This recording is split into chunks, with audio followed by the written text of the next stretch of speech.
Ang Pilipinas ngayon. Narito na ang pinakamainit na mga balita na nakalap sa bawat sulok ng bansa. Ihahatid sa bawat Pilipino saan man kayo sa mundo. Ang Pilipinas ngayon. Pakinggan ang bawat kaganapan sa bawat lalawigan. Ito ang Pilipinas ngayon.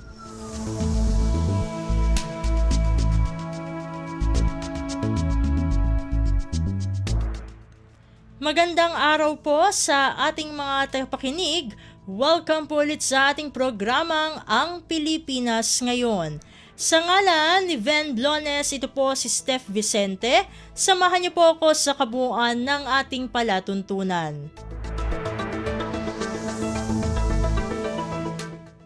Tulad ng dati, mapakikinggan po ang ulat ng ating mga kapatid na himpilan sa probinsya, ang ating mga segmentong balitang negosyo at kalakalan, balitang sports at balitang artista, maging ang ilan sa mga pangunahing balita mula dito sa ating bansa. Yan po sa kabuuan ng ating palatuntunan, ang Pilipinas Ngayon. Mga kaganapan sa Kamaynilaan at mga kalapit na lalawigan dito sa Ang Pilipinas Ngayon.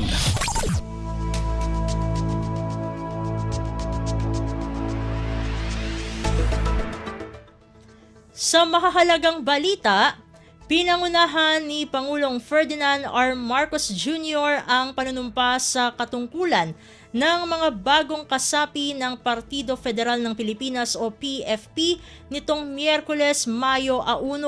Sa kanyang talumpati sa naturang kaganapan, binalikan ni Pangulong Marcos ang mga pangyayari noong halalan 2022 kung saan kanyang isinulong ang pagkakaisa bilang susi sa progreso ng ating bansa. Binigyang din ng Pangulo na sa 2 taon ng kanyang pagsisilbi bilang punong ehekutibo, sinundan niya at ng PFP ang isang unified na plano upang tukuyin ang mga pangangailangan mula sa iba't ibang rehiyon sa bansa. Atin ang pakinggan ang kabuuang mensahe ni Pangulong Ferdinand R. Marcos Jr. sa oath-taking ceremony ng mga bagong miyembro ng Partido Federal ng Pilipinas o PFP nitong Miyerkules, Mayo 1. I am very happy to be able to come to this, I suppose we can call this a caucus of the Partido Federal. So let me greet the South Cotabato Governor and the PFP President Jun Tamayo. And someone who has been, who I have been harassing to work behind the scenes and telling him to prove his worth. My son, Ilocos Norte, First District Governor, First District Representative, Sandro Marcos. We have some members of the cabinet here, the honorable members of the House of Representatives, and of course the new members of the PFP that we have just sworn in, the officers and members of the PFP ng Partido Federal ng Pilipinas, my fellow workers in government, and we greet also our host, si Don Ramon, who is here to join us in this very important affair. This distinguished guests, ladies and gentlemen. Well, I suppose it comes as no surprise that the reason that we are having these meetings is that we are trying to start to organize ourselves for the next election of next year. And as we know, kagaya ng mga lagi nating naririnig at siguro naging experience na rin natin, you cannot start too early for any election. And so we have begun. And what we have done is we have put together, we have reorganized the PFP so that in such a way to make our party ready for the upcoming elections in 2025. Now, as I am sure you are all well aware, pag sinasabing eleksyon ng 2025, ang talagang date na deadline natin lahat is October. Because filing na tayo sa October. But the reason that we have been trying to put together, dahil nga, kung maalala ninyo, noong nakaraang eleksyon, ang ating ipinaglaban, ang ating pinagsisigaw ay yung pagkakaisa. At maganda naman, yung kung ganun ang ating naging mensahe, mukhang maganda naman dahil tinanggap ng Pilipino yan. Kaya't napakaganda nung naging resulta sa ating mga kasama, basta't sila ay nakibahagi doon sa pagkakaisa na movement na ginawa natin. Ngayon, sa aking palagay, yun pa rin ang hinahanap ng mga Pilipino. At kaya't hindi naman sa sinasabi natin that we want to dominate the entire political scenery. But what we need to do is not to dominate anything. But what we need to do is to be able to bring onto the fold all the different elements of society, all the different elements of the political, the political structure, so that we are all working together.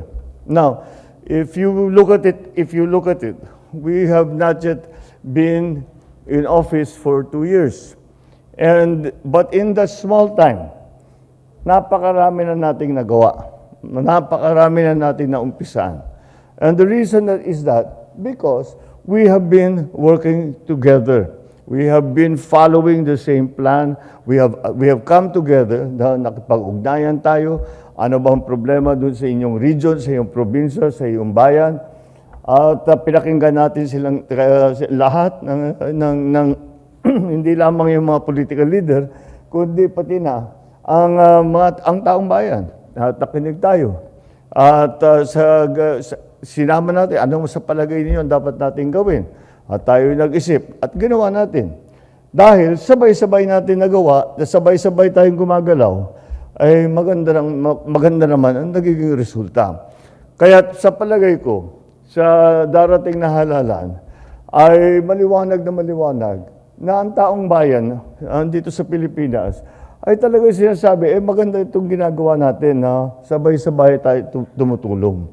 And that is why we are trying to engage all of the different political, shall we say, factions to our own advocacy. And that advocacy is really for the development, sa kabubuti ng ating bansa, sa pagpaganda ng ating ekonomiya, sa pagbabantay sa pang-araw-araw na buhay ng bawat Pilipino, na ipaglalaban natin ang ating karapatan in terms of the international scene. Lahat yan, mukha naman, naunawaan ng tao yan. At naunawaan ng ating mga leader. Kaya ito yung ginagawa natin. Kaya dahan-dahan, we will slowly begin to organize already what we are going to do for the next election. We are in the midst right now of organizing the PFP. We are organizing the different committees. Ngayon, alam nyo, hindi naman tayo lang ang tatakbo. Hindi lang naman yung partido natin ang tatakbo. Kasama dyan, siyempre, ang mga ibang malalaking partido. Yung iba dyan, kasama natin. Yung iba, titignan natin. Baka sumama rin, pero baka hindi. So, that is why ito yung laging mahirap. Kasi pagka tayo ay nag-coalition o nag-alliance, siyempre, siguro sa national, madali siguro makapag-agree.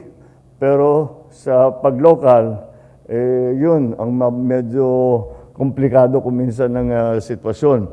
That is why we will begin to organize now ano man tawag natin dyan, Gov. Steering committee we will organize a steering committee para makipag-ugnay sa iba't ibang partido na nasasama tayo, na makikipag-partnership tayo. At yun ang pinakamahirap talaga. Alam naman natin yun eh. Lahat naman ng eleksyon, lagi tayo napupunta dyan sa usapang yan. So that's the next thing that we have to do, is that we have organized a steering committee. We will then go and make our alliances with the different parties. Of course, nandyan ang lakas, NPC, NP, NUP, lalong-lalo sa House. Pero siyempre, kailangan din natin kausapin kasi mga governor, may sariling mga local party yan. So we have to come to some kind of arrangement. And that's the art. Yan, tignan natin yung galing ni Gov. Jun dito sa malaking problema na komplikadong problema na nakakaharapin niya. But I think I have spoken to the leaders of the other parties. And as far as I can tell, mukha naman, willing naman lahat ng tao na makipag-usap and find a way around all this. Para naman, ay pagdating ng halalan, ay tayo nagkakaisa. At maliwanag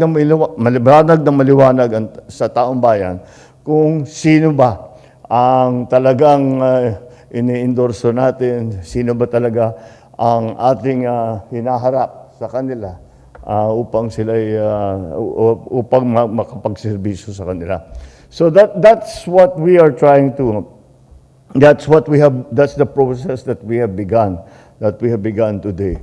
So allow us to bring all of these forces together. I am still, of course, in my capacity as the head of the party, been talking to all of the other different parties and say, ano bang plano? What can we do? Are we working together? Are we not? Are you in opposition? Are you not? Are you with the majority? So these are I don't know why I'm even explaining this to you. You're all very experienced politicians. I don't need to naunawaan ninyo ito lahat at naranasan na ninyo lahat ito. So, but that's how we're going to build it up, and so that the reason that we started, we're now May. The reason that we started now is that I would really like, if possible, na by filing in October, maayos na. Now, medyo suntok sa buwan yan kasi laging may ibang nangyayari, mayroong bagong development. But never mind, we'll keep trying so that in October, everybody who is going to file, everybody is going to be a candidate, knows how they will file, under what party, etc., what the arrangements are with our partners, with our allies, the other parties that we will be talking to. So that's something that we will that way. Pag naayos natin, kung maayos by October, kung maayos ang usapan natin, maganda tayo makapagplano from October to May. Para alam na natin kung paano gagawin natin. So that's why we have to start as early as possible. Siyempre, like in anything in politics, kung minsan nabibigla tayo, may nangyayari, may development na hindi natin inaasahan. But nonetheless, kailangan may plano na tayo. Kailangan may plano tayo na alam na natin gagawin. Yung bawat isa na kandidato natin, alam gagawin doon sa kanilang constituency, kung bayan man, kung probinsya man, kung meron tayong national candidate, alam gagawin. At kung meron mang mangyari na hindi nating na-predict, kaya nating gawan ng paraan kagad. Because we are very clear in what our plan is and what we are trying to do. So so today we are witness to the beginning of that process.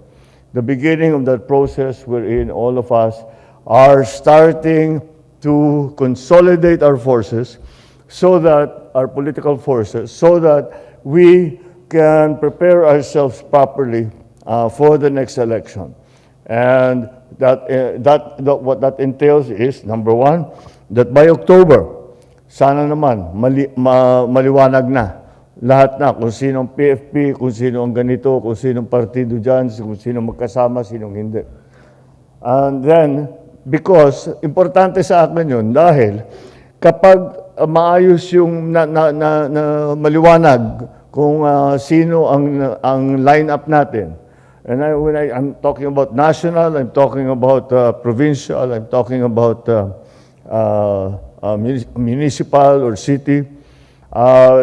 Kahit maliwanag na maliwanag sinong lineup natin, sa ganun, makapagplano tayo mabuti, makagawa tayo ng magandang plano para maging successful naman yung ating mga membro.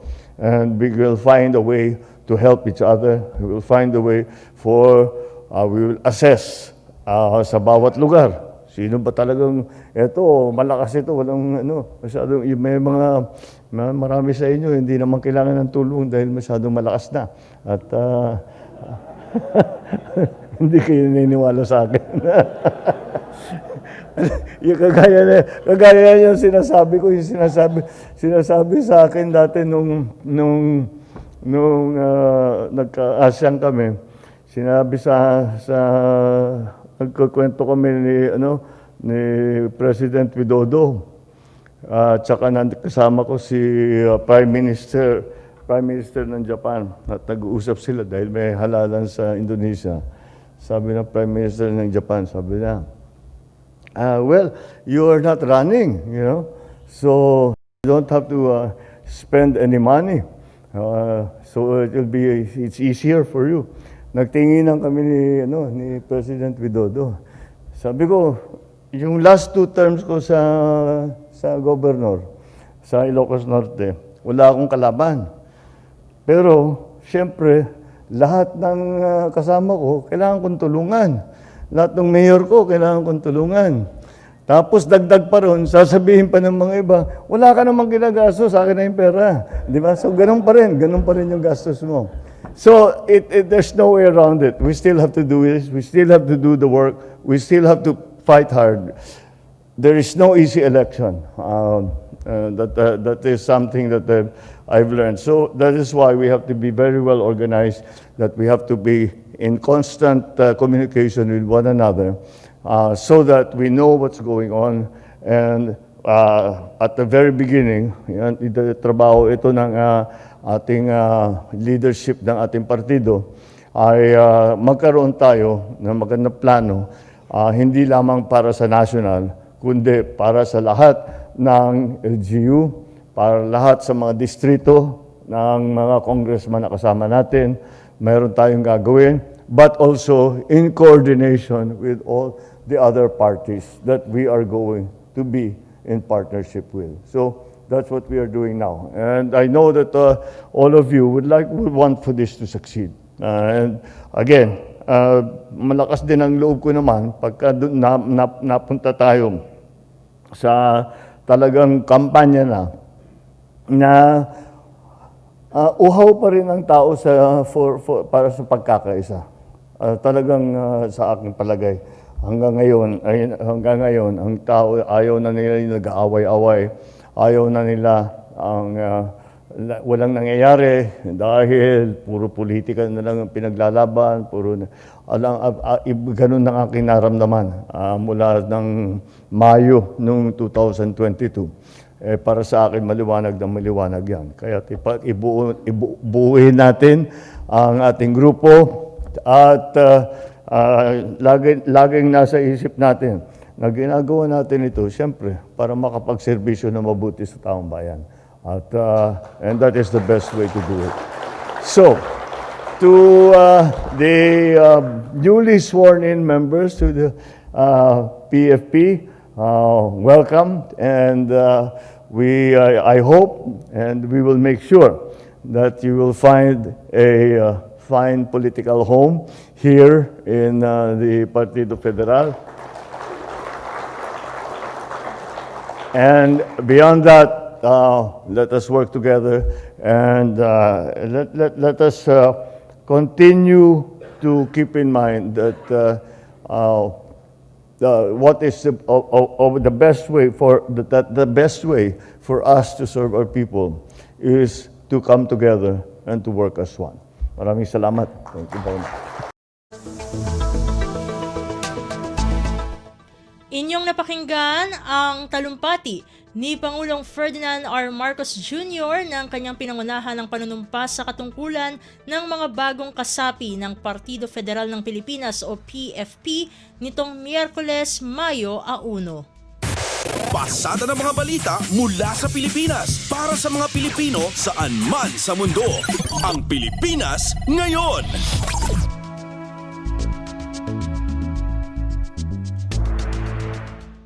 Sa iba pang mga balita, makatatanggap ng tulong pinansyal mula sa pamahalaan ang mga manggagawa sa sektor ng agrikultura at iba pang lubhang naapektuhan ng El Nino phenomenon.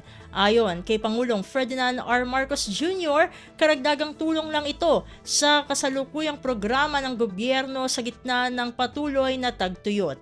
Sabi ng Pangulo, uunahin ng gobyerno ang mga matitinding naapektuhan sa Mindanao. Sa mga susunod na araw ay magpapaabot tayo ng tulong pinansyal sa mga lubhang naapektuhan ng El Nino sa buong bansa. Yaong mga nasiraan, mga pananim at kabuhayan dahil sa tagtuyot. Si Pangulong Ferdinand R. Marcos Jr. Kumpleto, detalyadong balitaan, di papahuli sa mahahalagang kaganapan. Kamustahin ang inang bayan, ang Pilipinas ngayon.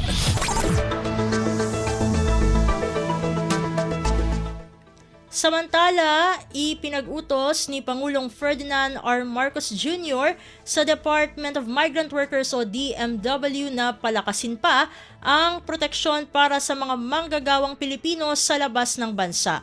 Inatasan niya ang DMW na palagiing bukas ang gobyerno lalo na sa oras ng pangailangan ng mga OFW. Sabi ni Pangulong Marcos, dapat gamitin ang 2.8 bilyong pisong Action Fund para sa proteksyon ng distressed OFWs tuwing nagkakaroon ng global crisis o anumang emergency. Let us continue to mobilize the 2.8 billion peso Action Fund and provide protection for distressed OFWs to attain justice and be safe from harm during global crises and emergencies.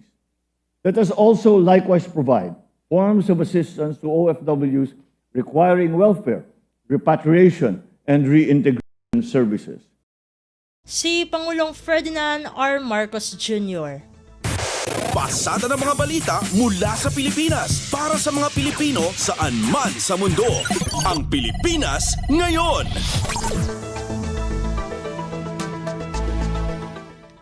Sa iba pang mga ulat, pinasusuri ni Pangulong Ferdinand R. Marcos Jr. sa Regional Tripartite Wage and Productivity Boards ang minimum wage ng mga manggagawa sa bansa. Pinababago rin ni Pangulong Marcos ang sahod ng mga laborer sa bansa dahil sa epekto ng inflation sa labor sector. Ayon sa Pangulo, makatutulong ang pagsusuri at adjustment para makasabay ang kinikita ng mga manggagawa sa tumataas na presyo ng mga pangunahing bilihin. I call on the Regional Tripartite Wage and Productivity Boards to initiate a timely review of the minimum wage rates in their respective regions, with due consideration to the impact of inflation, amongst others, within 60 days prior to the anniversary of their latest wage order. I call on the National Wages and Productivity Commission to review its rules to ensure that the boards are able to maintain a regular and predictable schedule of wage review, issuance, and effectivity to reduce uncertainty and enhance fairness for all stakeholders. Si Pangulong Ferdinand R. Marcos Jr. Kumpleto, detalyadong balitaan, di papahuli sa mahahalagang kaganapan. Kamustahin ang inang bayan, ang Pilipinas ngayon.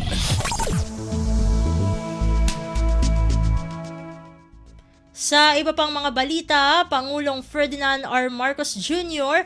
umaapela sa dalawang kapulungan ng Kongreso na magpasa ng mga panukala na susuporta sa job creation ng pamahalaan. Ang detalye ng balita, ihahatid sa atin ni Raquel Bayan.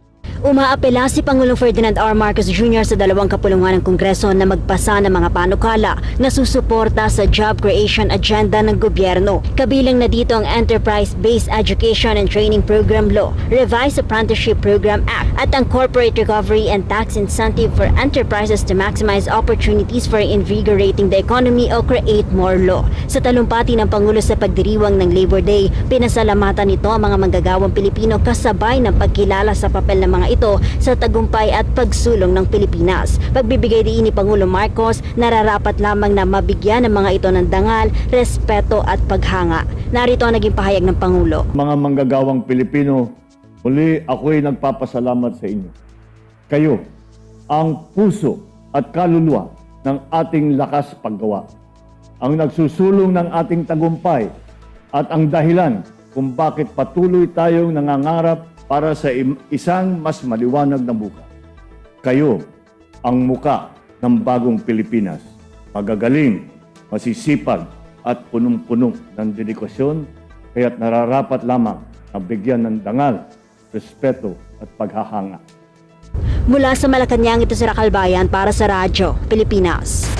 Pasada ng mga balita mula sa Pilipinas para sa mga Pilipino saan man sa mundo. Ang Pilipinas ngayon.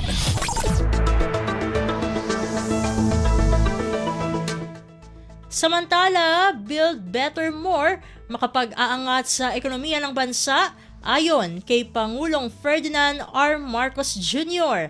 Ang kabuang ulat, ihahatid naman sa atin ni Alvin Baltazar. Buo ang kumpiyansa ni Pangulong Ferdinand R. Marcos Jr. na malaki ang maiaambag ng infrastructure project ng kanyang administrasyon na Build Better More sa lalong pag-angat ng ekonomiya. Ang 8.3 trillion na Build Better More ang infrastructure program na magkokonekta sa iba't ibang mga lugar sa bansa sa pamamagitan ng mga tulay at expressways.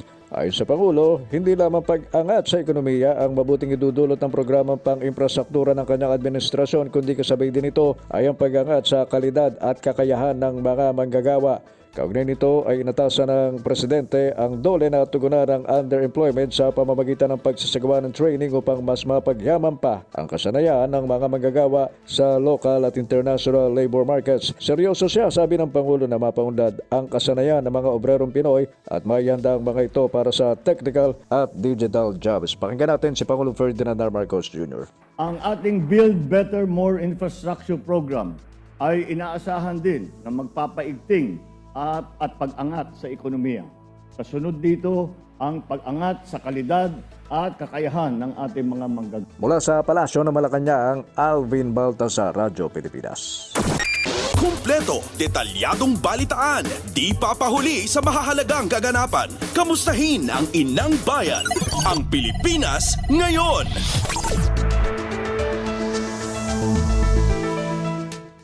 Sa iba pang mga ulat, mga manggagawang Pilipino binigyang pugay ni Vice President Sara Duterte nitong nagdaang araw ng paggawa.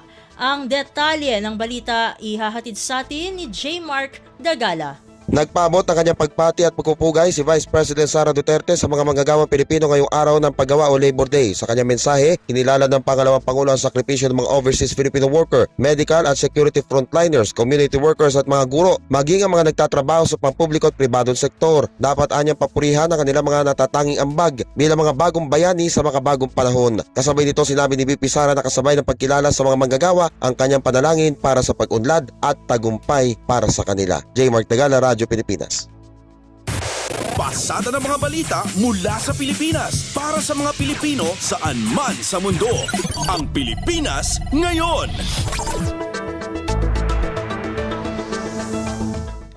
Samantala, Department of Labor and Employment o DOLE nanawagan sa mga employer na pahalagahan ang kanilang mga manggagawa.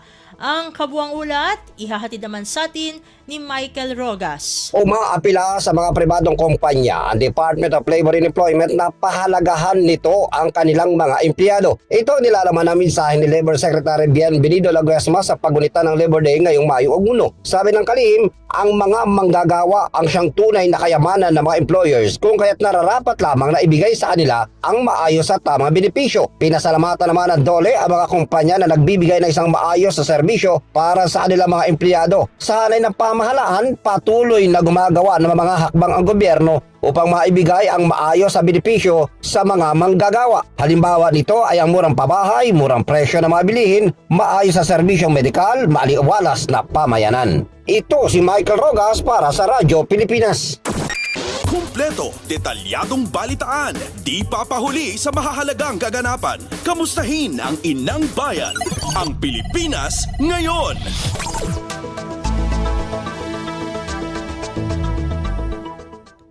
Sa iba pang mga balita, Finance Secretary Ralph Recto pupulungin ang Bureau of Internal Revenue o BIR at Bureau of Customs o BOC upang talakayin ang revenue target ng gobyerno. Ang detalye ng balita, ihahatid sa atin ni Melanie Valdos Reyes. Makikipagpulong si Finance Secretary Ralph Recto sa Bureau of Internal Revenue at Bureau of Customs sa lalong madaling panahon upang pag-usapan ng revenue target ng pamahalaan ngayong taon hanggang 2028. Ginawa ni Recto ang pahayag kasunod ng kanyang plano na itaas ang pag-utang ngayong taon ng bansa, ngunit kung mag-i-improve anya ang revenue collection ng BIR at POC ay hindi na ito kinakailangan. Anya na natili namang on track ang revenue collection sa kabila ng mas mataas na target para sa 2024 na nasa 4.3 trillion pesos. Bagaman anya itinaas ang kanilang target, naniniwala ito na kaya itong makamit ng dalawang revenue collection agencies. Ang bulto ng tax revenues na inaasahan na makukolekta ngayong taon ay manggagaling sa BIR na nasa 3.05 trillion pesos habang 1 trillion pesos naman ang mula sa Bureau of Customs. Sa unang quarter ng taon, nakakolekta na ang BIR ng 591.8 billion pesos, mas mataas ng 17.15% kumpara sa parehas na buwan noong 2023. Melanie Valdos Reyes para sa Radyo Pilipinas. Pasada ng mga balita mula sa Pilipinas para sa mga Pilipino saan man sa mundo. Ang Pilipinas ngayon.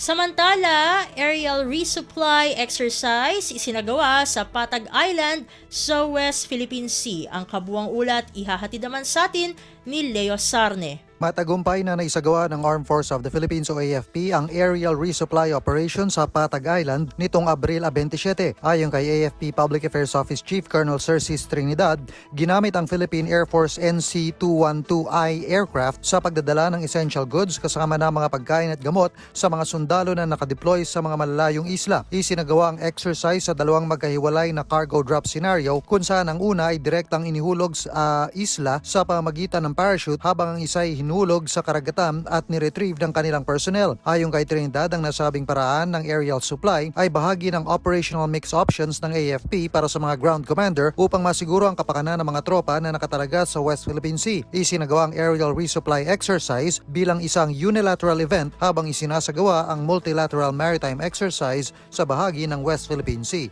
Mula sa AFP, ito si Leo Sarne para sa Radyo Pilipinas. Kumpleto, detalyadong balitaan, di papahuli sa mahahalagang kaganapan. Kamustahin ang inang bayan, ang Pilipinas ngayon.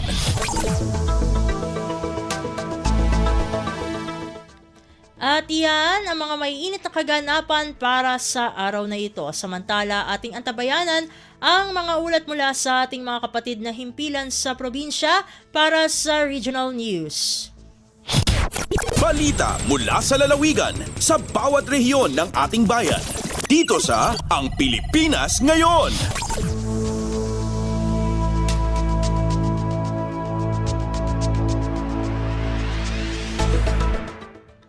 Narito na ang bugso ng ating mga regional news. Dumako muna tayo sa rehiyon ng Luzon. Farmers Festival sa lungsod ng Batak nagsimula na.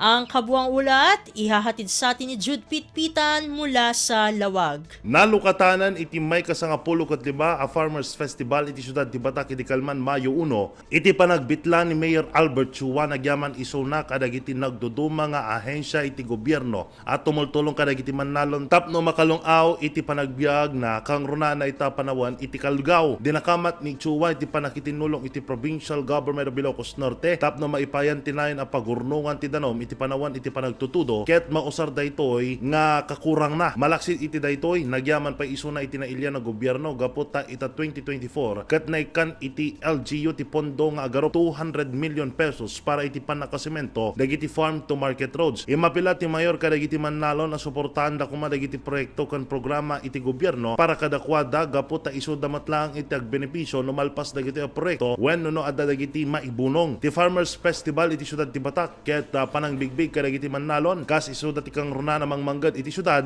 kas may isa nga agricultural city ditoy Pagilian. Manipod dito Syudad ti Lawag, Jude Pitpitan para iti Radyo Pilipinas World Service. Balita mula sa lalawigan sa bawat rehiyon ng ating bayan. Dito sa Ang Pilipinas Ngayon.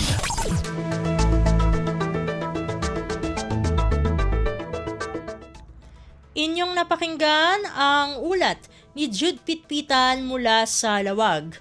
Puntahan naman natin ang Dagupan, mga modernong makinarya gamit pansaka ipinamahagi ng Department of Agriculture sa mga magsasaka sa ika-4 na distrito ng Pangasinan. Narito si Verna Beltran para sa balita. Inawat na pigaran grupo na dumaralos yan ang lapod 4 distrito ya probinsya Pangasinan sunanduruman modernon makinarya padad pandalos ya inyiter ya Department of Agriculture. Kabiyangan na grupo na itdan na ayuda at say Abante Babasit Farmers Jad Bali ya Manawag, Anolid Guantang Farmers ya Jad Bali ya Mangaldan, Makabagong Magsasaka Irrigators Association Incorporated, Tanbuyan Centro 1-2 Lobong San Jacinto Farmers Association Incorporated. Kaiba at saray naawat na apatiran grupo at duwaran unit na hand tractors, taluran unit na 4-wheel tractors na ilaluan, ya makabayawas at gastos daran niya lapod mambabayar irerenta at traktor bawat hektarya. Gitma jad abit lang impangiter na maknitarya na napatagay so produksyon tan-ani daran niya lalo o dry season. Ginawa so distribusyon at provincial nursery jad Bali Santa Barbara na inatindian ng Pangasinan Governor Ramon Gico III, 4th District Congressman Christopher De Venecia, tan former Speaker Joe De Venecia Jr. Malalapod Radyo Pilipinas Dagupan, siya si Verna Beltran para Radyo Pilipinas World Service. Balita mula sa lalawigan sa bawat rehiyon ng ating bayan. Dito sa Ang Pilipinas Ngayon.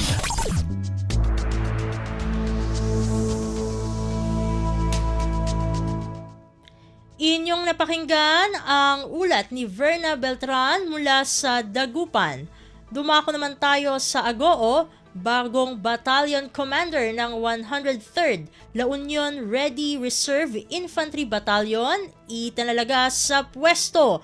Ang detalye ng balita ihahatid sa atin ni Glenda Sarak. Naipatugaw ni Lieutenant Colonel Francisco Emmanuel Ortega III kas Acting Battalion Commander to 103rd La Union Ready Reserve Infantry Battalion. Sinuktan ni Lieutenant Colonel Ortega III ititermino ni Colonel Ramon Laudancia Asigod nga Acting Battalion Commander na ang iti change of command ceremony ije La Union Convention Center Sevilla, San Fernando City, La Union. Nagserbi kas presiding officer iti seremonya ni Major General Romulo Manuel Jr., Commander ti Reserve Command Philippine Army. Timabuno pa iti seremonya kas espesyal sa nga ili ni General Romeo Browner Jr., Chief of Staff ti Armed Forces of the Philippines. Iti mensahe ni Major General Romulo Jr., impanamnaman na ti 100% a suporta dagiti senior officers ken ni Lieutenant Colonel Ortega III. Inyabkasmat ni Lieutenant Colonel Ortega III ti panagyaman na kadagiti amin at dimaray itinapnuan kaipapanan a seremonya. Manipod Agoo La Union,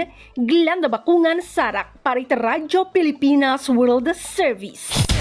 Balita mula sa lalawigan sa bawat rehiyon ng ating bayan. Dito sa Ang Pilipinas Ngayon.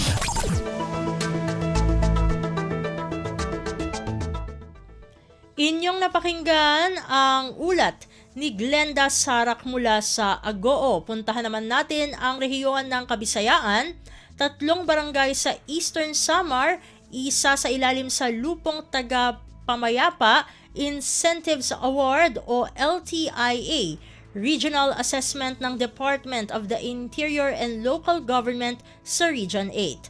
Ang detalye ng balita ihahatid sa atin ni Sok Aberia mula sa Borongan. Tulong ang mga barangay ang probinsyan Sinirangan Samar at nagpapailarom hinlupong taga-pamayapa Incentives Award o Latea Regional Level Assessment. Ang Department of the Interior and Local Government DILGA titong Biyernes, Mayo 3. Isa na din hiadton barangay Kanabo ng siyudadan Borongan nga nominadohan component city category ang Latea o barangay Sulangan habungtuhan Giwan para ton first o third class municipalities nga category ngan barangay Kamantang habungtuhan kan Avid han 4th o 6th class municipalities nga kategorya. Basikan Borongan City Local Government Operations Officer Mrs. Florita Balato Mocoro nga tuyuhan niya nga tuig nga Latea validation nga labot pan pagpilan outstanding nga mga lupon in makapagbugna liwatin mga estratehiya aber mas magtikaupay pa adtong performance ang mga ini ngan maka-inspire ha iba pa nga mga lupon nga mag-level up liwat adtong performance. Tika nga siyudadan Borongan, Sok Aberia, Radyo Pilipinas, World Service. Balita mula sa lalawigan sa bawat rehiyon ng ating bayan. Dito sa Ang Pilipinas Ngayon.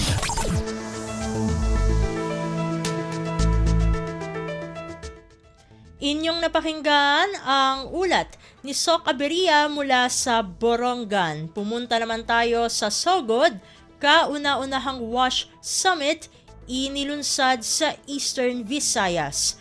Pakinggan natin si Dalia Orit para sa kabuuang ulat.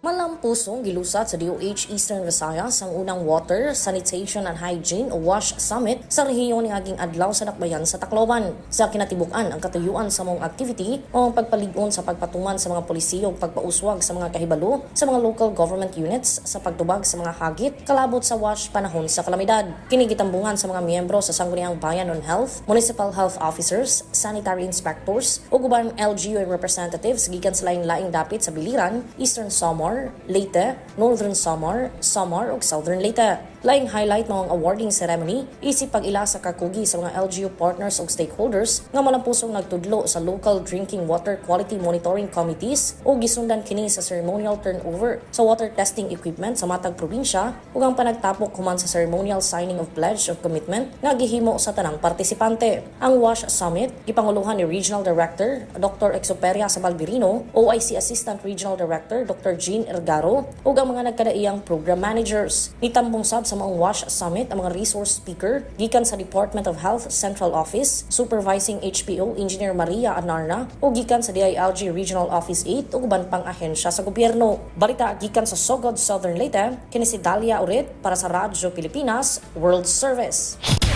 Balita mula sa lalawigan sa bawat rehiyon ng ating bayan. Dito sa Ang Pilipinas Ngayon.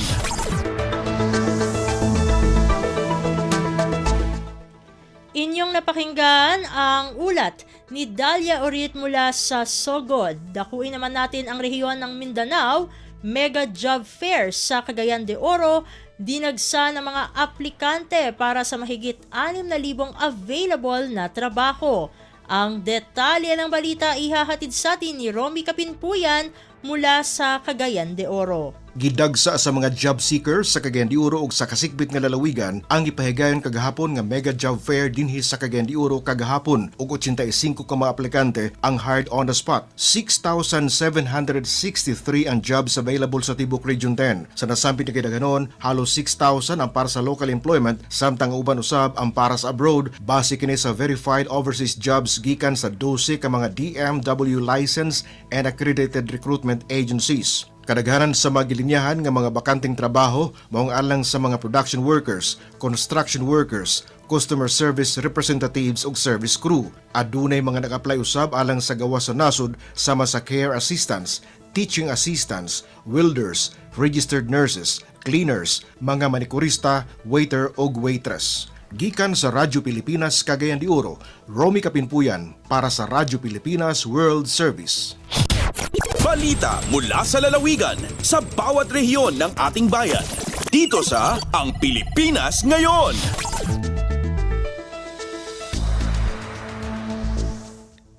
Inyong napakinggan ang ulat ni Romy Kapinpuyan mula sa Cagayan de Oro. Dumako naman tayo sa Iligan, batas sa pagbabawal sa child marriage pinapaigting sa pamagitan ng isinagawang forum sa Iligan City. Ang kabuang ulat, ihahatid naman sa atin ni Sharif Timhar Habib Majid. Naghimog usa ka forum alang sa pagpalig-on sa balaod sa pagdili sa child marriage o ang Republic Act No. 11596 ni adtong Abril 23 sa Go Hotels, Iligan City. Gipangunahan kini sa Philippine Commission on Women o PCW sa pakigtambayayong sa Oxfam Pilipinas, LGU Iligan City, mga ahensya sa gobyerno ug uban pang stakeholders sa Lanao del Norte. Sa pakiginabi sa RP1 Iligan kay PCW OIC Attorney K.Ann Magundaya Borlado, niingon siya nga usa kini sa mga advokasya sa PCW nga lugwayan ug pakusgan pa ang kampanya bahin sa anti-child marriage law sa nasod. Ginadasig usab ni Iligan City Mayor Frederick Xiao ang suporta sa PCW, Oxfam Pilipinas ug mga ahensya sa gobyerno nga tapuson ang child marriage pinaagi sa pakigtambayayong sa mga punuan nga ehekutibo ug magbabalaod. Samtang misaad usab sa ilang suporta ang nagkalain-laing ahensya sa gobyerno ug ulama sa pagpatuman sa maong balaod aron mapanalipdan ang katungod ug kaayuhan sa mga kabatan-unan. Ang Republic Act No. 11596 o Anti-Child Marriage Law gipirmahan ni kanhi Presidente Rodrigo Duterte niadtong December 10, 2021 nga gipagawas niadtong January 6, 2022. Gikan sa Radyo Pilipinas Iligan, kini Sharif Timhar alang sa Radyo Pilipinas World Service. Balita mula sa lalawigan sa bawat rehiyon ng ating bayan. Dito sa Ang Pilipinas Ngayon.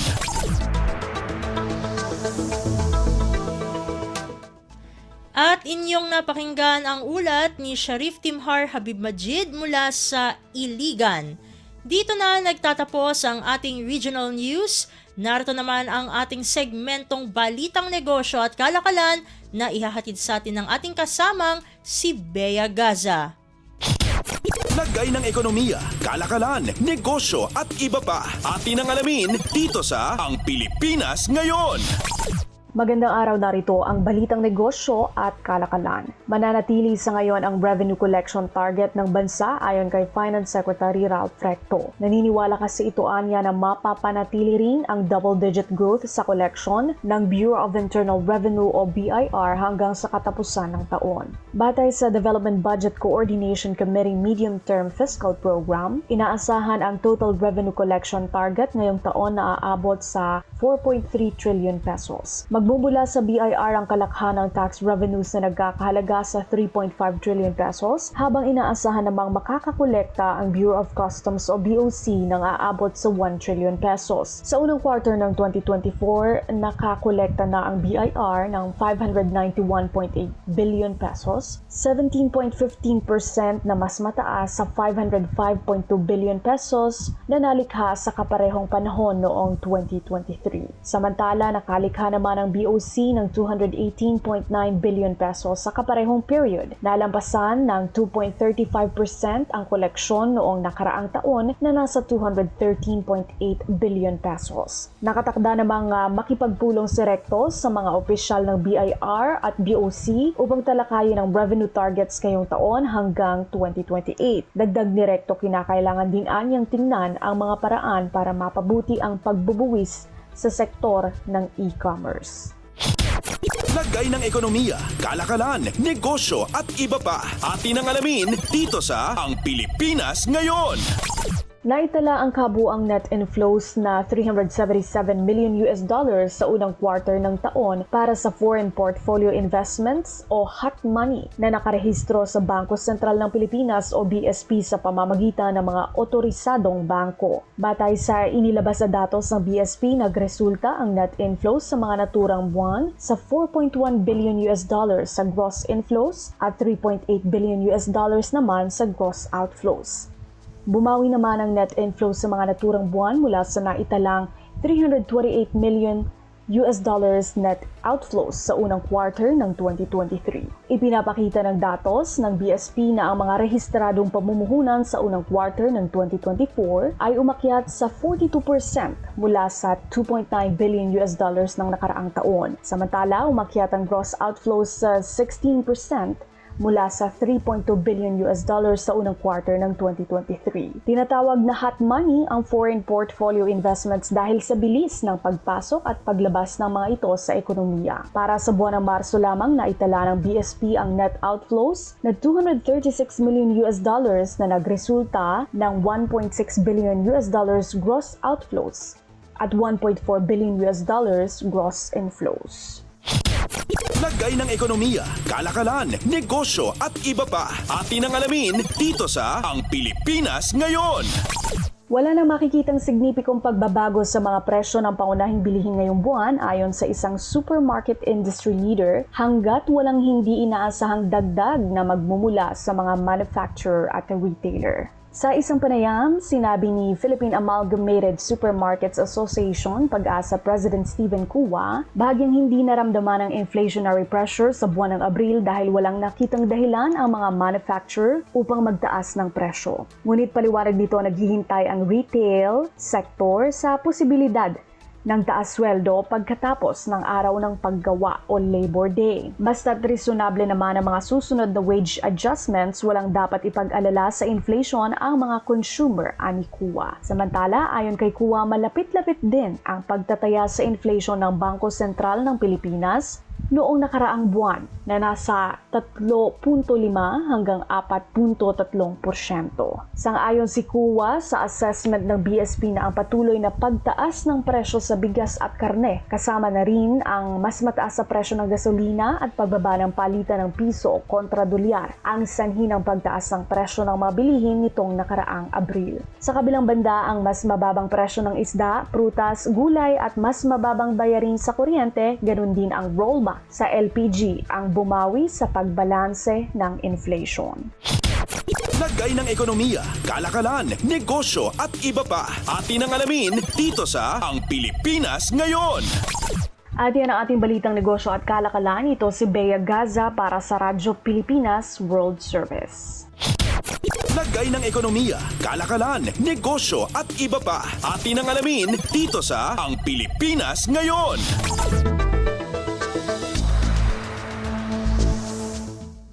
Maraming salamat, Bea, para sa ating segmentong Balitang Negosyo at Kalakalan. Narito naman ang ating segmentong Balitang Sports na ihahatid sa atin ng ating kasamang si Leo Magpayo. Updates at pinakahuling mga usapin sa mundo ng palakasan. Atin ang pakinggan dito sa Ang Pilipinas Ngayon. Magandang araw, narito na po ang Sports Balita. Opisyal nang rinitiro ang numero ng isa sa pinakamagaling na player ng Beermen na naglaro sa prangkisa ng San Miguel sa Philippine Basketball Association o PBA.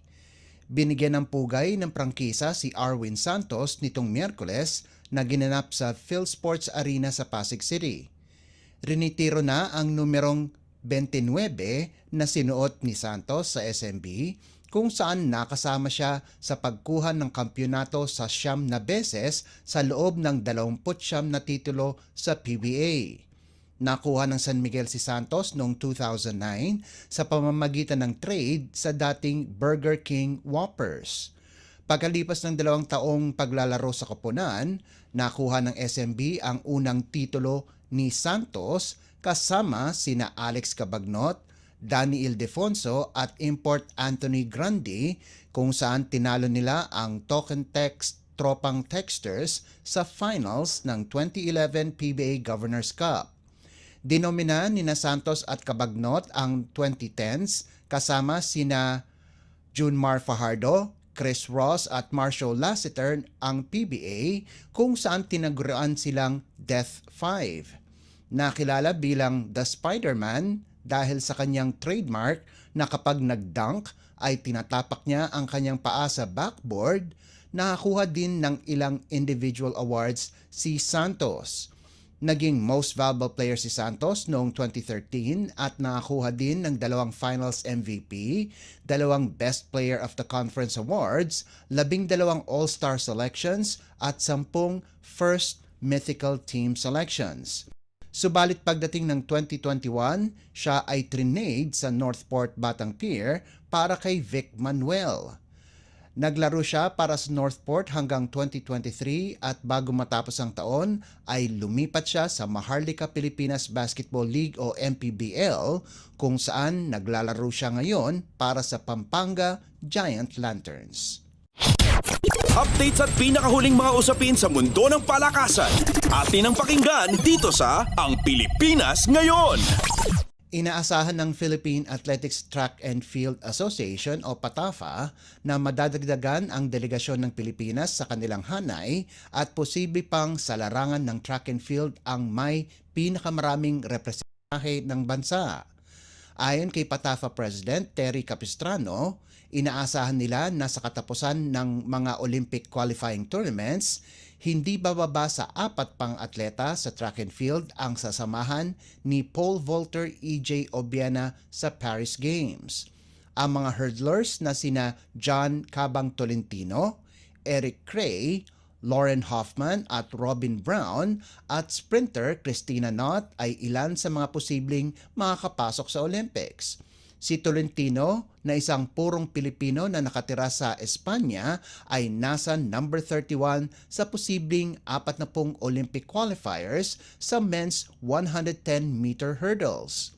Ang 6-time Southeast Asian Games champion at 400-meter hurdles record holder na si Cray naman ay nasa number 3 o number 36 sa 40 atleta na direktang magkwakwalipika sa Paris.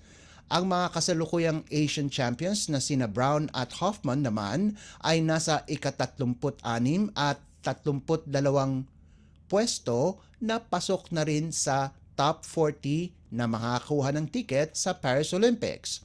Si Tokyo Olympian Knott naman ay nananatiling nasa kontensyon para sa Summer Games dahil kasalukuyang nasa number 42 ang kanyang ranking sa women's 200 meters na pasok pa rin sa 48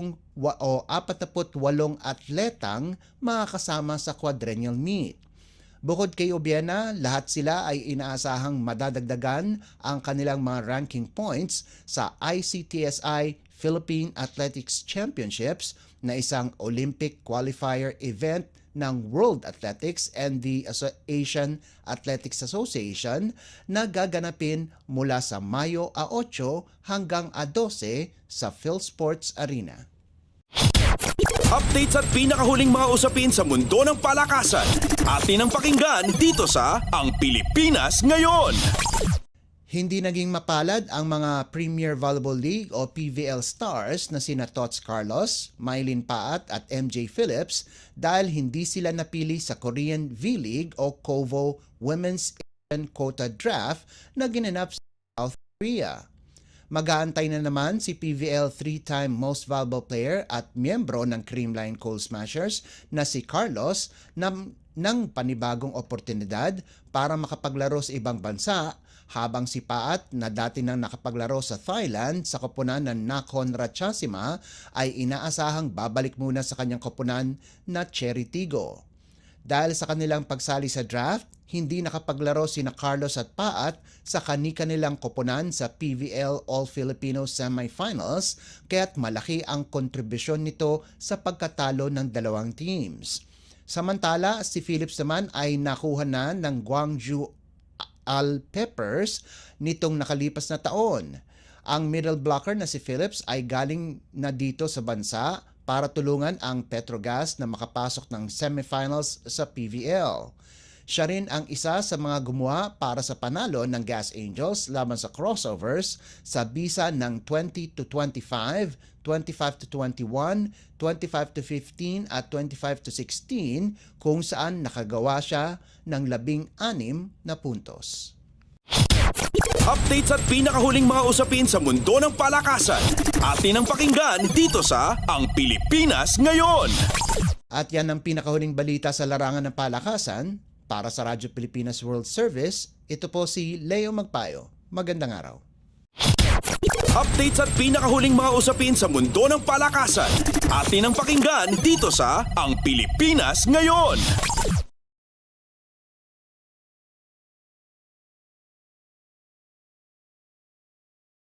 Maraming salamat Leo para sa ating segmentong Balitang Sports. Samantala, narito na ang mga latest chika sa ating segmentong Balitang Artista kasama ang nag-iisang si Mama JT. Ang latest, ang hottest sa showbiz and entertainment. Heto na sa Ang Pilipinas Ngayon. Halo! Magandang araw sa ating mga chismoso at chismosang nag-aabang ng ating balitang artista. Nandito na si Mama JT para maghatid ng mga trending na balita sa mundo ng showbiz. Ito na ang ratsyada ng mga chika. Tanggap na ni David Licauco na may pagkakamali rin siya matapos mag-viral ang post ng isang fan na nagsabing masungit at suplado raw siya sa personal. Nag-explain ang Kapuso actor sa publiko tungkol sa nangyaring insidente sa pagitan niya at ilang fans na hindi niya umano nabigyan ng pansin at atensyon kaya sinabihan siyang suplado. Ayon kay David, posibleng naganap raw ito noong kauuwi pa lamang niya sa Pilipinas mula sa Canada kung saan nagkaroon sila ng concert tour kasama ang iba pang GMA Sparkle artists. Say ng binata, masama raw talaga ang pakiramdam niya dahil napakalamig daw ng panahon sa Canada at pagka-uwi nga nila dito sa Pilipinas ay sobrang init naman ang sumalubong sa kanila. Sabi nga niya, siya ay sinipon at nilagnat dahil sa adjustment sa panahon dito sa Pilipinas. At patuloy pang paliwanag ng leading man ni Barbie Forteza na kasama rin sa Canada tour ng Sparkle, quote and unquote, syempre kahit sino man daw, kapag may sakit ka, wala ka sa mood. I think 1 AM na rin kasi yun. And sabi naman ng Kapuso star, alam daw niya ang kanyang pagkukulang at nangako ito ng magiging better person ito. At inako ng pambansang Ginoo ang full responsibility sa nangyari. Matatanda ang may mga fans noon na nagsusumbong sa pagiging suplado at isnabero ni David dahil may pagkakataong hindi siya namamansin kapag nasa public place. Kaya naman ipinapaliwanag ni David sa kanyang mga interview na isa sa mga dahilan ng kanyang pagiging tahimik at seryoso ay ang kanyang kondisyon na sleep apnea.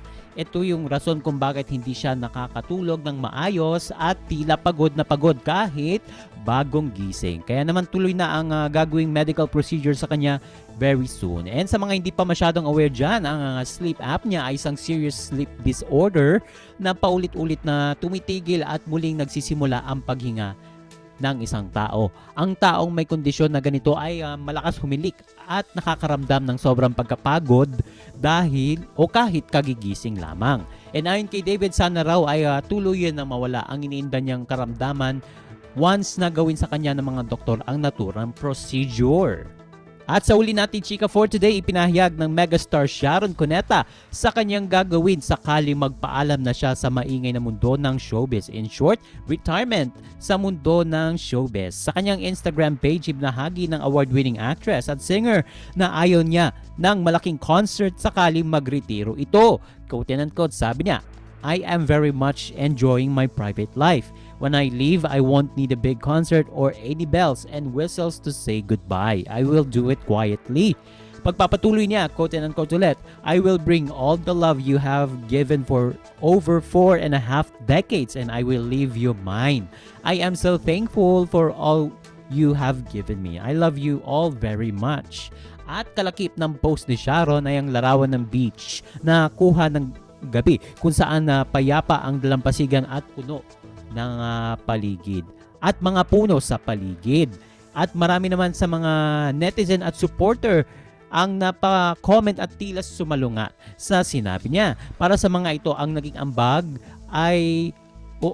ambag ni Sharon sa industriya bilang mga awit at artista ay hindi basta tahimik na pagre-retiro.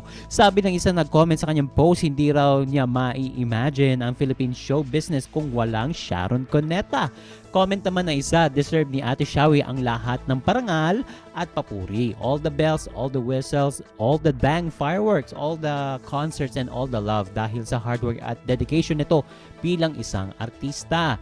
And tugtog pa ng nag-comment, she deserves to be celebrated.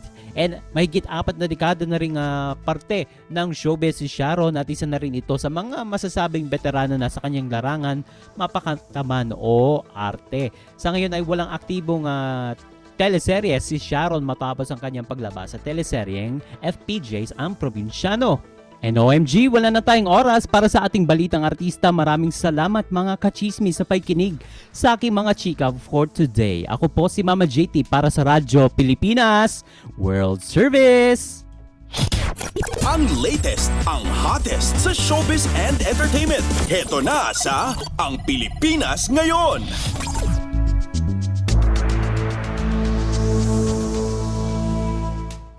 At yan po ang kabuuan ng ating programa para sa araw na ito. Samantala, magpapasalamat muna tayo sa ating mga nakasama sa ating transmitter site sa Tinang, sa studio. Kasama natin si Milo Jonella, Susan Aison at Anthony Pimentel. Salamat din sa mga naghatid ng mga ulat mula sa Kamaynilaan at mga probinsya, pati na rin ang naghatid sa atin ng segmentong Balitang Negosyo at Kalakalan na si Bea Gaza, ng segmentong Balitang Sports na si Leo Magpayo at ng segmentong Balitang Artista na si Mama JT. At syempre, maraming salamat sa ating station manager na si Mr. Ray Sampang. Maraming salamat po hanggang sa susunod na edisyon ng ating palatuntunan. Huwag kalimutang mag-like, mag-follow at mag-subscribe na sa mga social media account ng Radyo Pilipinas World Service upang maging laging updated sa mga mahahalagang balita. Sa ngalan ni Ven Blones, ito po si Steph Vicente. Mabuhay po tayong mga Pilipino. At yan ang Pilipinas Ngayon. Muling samahan si Ven Blones sa parehong oras at alamin ang pinakahuling mga kaganapan at balita saan man kayo naroon. Ang Pilipinas Ngayon.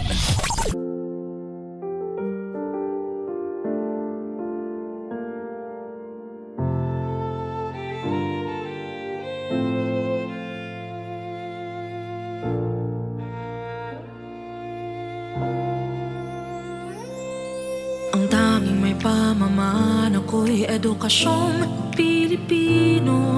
Tinuturong galing at talino para maabot ang pangarap mo. Ang tanging handog ko sa'yo'y edukasyong Pilipino. Diskarteng mula sa puso, mamamangha ang mundo. Matatag na mga guro, matatag sa mga pagsubok, matatag na mga mag-aaral, matatag na talino'y umiiral. Hinaharap ang hirap, walang takot sumugod, humahanap ng solusyon, ipaglaban ang edukasyon. Kabataang Pilipino, Muslim o Kristiyano, lahat ng paniniwala, lahat ng katutubo, may kapansanan, iba man kasarian. Ang ating pag-aaral ay ating karapatan. Ang ating pag-aaral, pang-ahon sa kahirapan.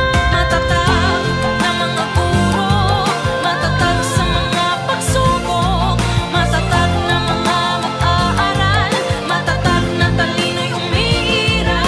Hinaharap ang hirap, walang takot sumugod, humahanap ng solusyon, ipaglaban ang edukasyon. Ang tanging alay ko sa'yo'y edukasyong Pilipino.